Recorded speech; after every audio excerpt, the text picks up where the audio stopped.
باب المن شفاء للعین، باب من آنکھ کے لیے شفا ہے۔ من وہ غذا ہے جسے اللہ سبحانہ وتعالیٰ نے بنی اسرائیل پر نازل کیا تھا۔ وَأَنزَلْنَا عَلَيْكُمُ الْمَنَّ وَالسَّلْوَىٰ، اور ہم نے تم پر من اور سلوہ اتارا۔ علماء کہتے ہیں کہ یہ ایسی چیز ہوتی ہے جو درختوں پر اترتی ہے، جیسے شہد ہوتا ہے کہ لوگ اس کو درختوں پر پاتے ہیں اور اس کو درختوں سے بہت نرمی اور آسانی سے توڑ لیتے ہیں۔ تو من اس لیے رکھا گیا کہ اس میں کوئی مشقت نہیں کرنی پڑتی۔ پھر یہ کہ کھمبی بھی من کی قسم میں سے ہے، ٹھیک ہے، کھمبی، ٹرفل، کیونکہ اللہ سبحانہ تعالیٰ اسے زمین سے نکالتا ہے اور یہ مشقت کے بغیر حاصل ہو جاتی ہے، نہ اس کو پانی لگانا پڑتا ہے نہ ہی اس کو کچھ اور کرنا پڑتا ہے۔ تو عربوں میں عام طور پر کھمبی کو الفجع کہتے ہیں، اور اس کی 3 قسمیں ہوتی ہیں، ایک ہوتی ہے الکمأ، دوسری ہے عساقل، اور تیسری ہے بنات اوبر۔ اور ان تینوں قسموں کا ذائقہ اور لذت مختلف ہوتی ہے، اور زمین کے حساب سے بھی اس کے ذائقے مختلف ہوتے ہیں، اور زمین میں ان کی جڑیں موجود ہوتی ہیں، اگر انہیں جڑ سے کاٹ دیا جائے تو دوبارہ نہیں اگتی، اگر جڑ باقی رہے تو دوبارہ پھر اس میں سے نکل آتی ہے۔ تو بہرحال یہاں پر کھمبی کا بیان ہے، اور اس کا عرق آنکھوں میں ڈالنا شفا اور نظر تیز کرنے کا باعث ہوتا ہے۔ حدثنا محمد بن المثنى حدثنا غندر حدثنا شعبہ عن عبد الملک سمعت عمرو بن حریث قال سمعت سعید بن زید قال سمعت النبی صلی اللہ علیہ وسلم، زید کہتے ہیں کہ میں نے نبی صلی اللہ علیہ وسلم سے سنا، یقول، آپ فرما رہے تھے، الکمأۃ من المن وماؤها شفاء للعین، کھمبی من کی قسم میں سے ہے اور اس کا پانی آنکھوں کے لیے شفا ہے۔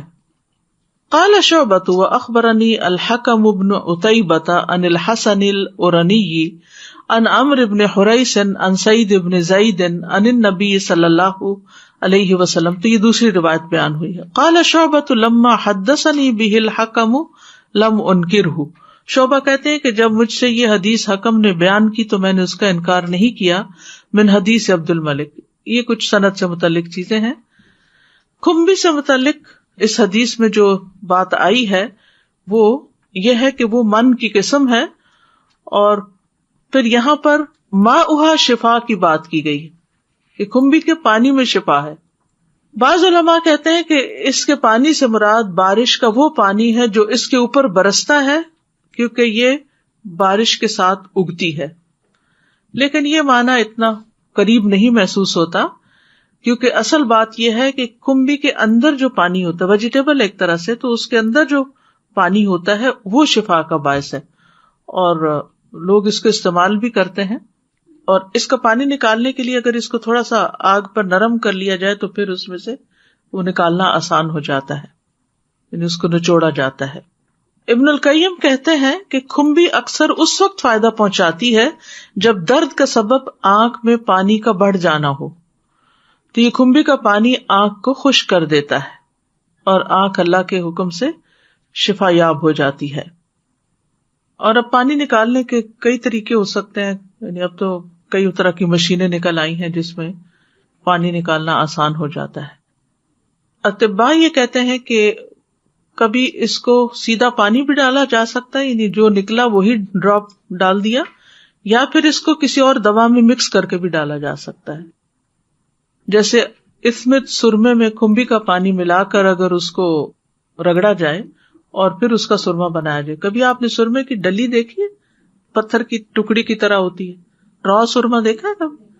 مجھے یاد ہے ہماری نانی را سرما لے کر آتی تھی، کیونکہ ان کو بازار میں ملنے والے سرمے پہ ٹرسٹ نہیں ہوتا تھا کہ یہ سرما یا کچھ اور ہے، تو پھر اس کو لا کر وہ زمزم میں بھگو دیتی تھی، اور پھر اس کے بعد اس کو ایک خاص قسم کا پیالہ ہوتا تھا، اس میں وہ پھر وہ رگڑتی تھی، اس کو تو خود تیار کرتی تھی۔ تو بہرحال اگر سرمے کو کھمبی کے پانی میں اس طرح رگڑ لیا جائے تو پھر ڈبل فائدہ ہو جائے، اسمت کا بھی فائدہ اور اس کے بعد پانی جو کھمبی کا ہے وہ بھی، دونوں مل کے آنکھوں کے علاج کے لیے بہترین ہے۔ ابو ہریرہ کہتے ہیں میں نے 3 یا 5 7 کھمبیاں لی، پھر ان کا پانی نچوڑ کر شیشے میں محفوظ کر لیا. میری ایک لونڈی کی آنکھوں میں تکلیف ہوئی تو میں نے اس کو استعمال کیا تو وہ صحت یاب ہو گئی. تو بہرحال جو بات یہاں پر بتائی گئی ہے وہ یہ ہے کہ نبی صلی اللہ علیہ وسلم کو یہ علم وحی کے ذریعے حاصل ہوا تھا کہ اس میں شفا ہے، تو ہمارا اس پر ایمان ہونا چاہیے. تجربہ اور مشاہدہ بھی بتاتا ہے، لیکن اصل چیز یہ ہے کہ یہ اللہ سبحانہ تعالیٰ کے دیے ہوئے علم میں سے ہے، جیسے کہ قرآن مجید میں آتا ہے نا وَعَلَّمَكَ مَا لَمْ تَكُنْ تَعْلَمْ، کہ اللہ نے آپ کو وہ سکھا دیا جو آپ پہلے نہیں جانتے تھے. جی Ustaza, truffle is very expensive. It's an exotic kind of a vegetation, you can say, where people, in certain parts of the world, they actually train dogs so that they can sniff the most expensive kind of a truffle and extract it gently from the ground without taking away the roots. Also, there was an Egyptian ophthalmologist by the name of Al-Zaghaul. He was Muslim. When he came across this hadith, he ran experiments in his lab and was actually able to find out that this fungi, the fungi which comes in the form of truffle, when it is used regarding eye diseases, even blindness in certain cases, they were cured. So, alhamdulillah, Islam has contributed a lot towards the growth of medical sciences. جزاک اللہ. اچھا اگر دیکھا جائے تو اس کی شکل بھی آنکھ کے ڈیلے کی طرح ہی ایک طرح سے بن جاتی ہے.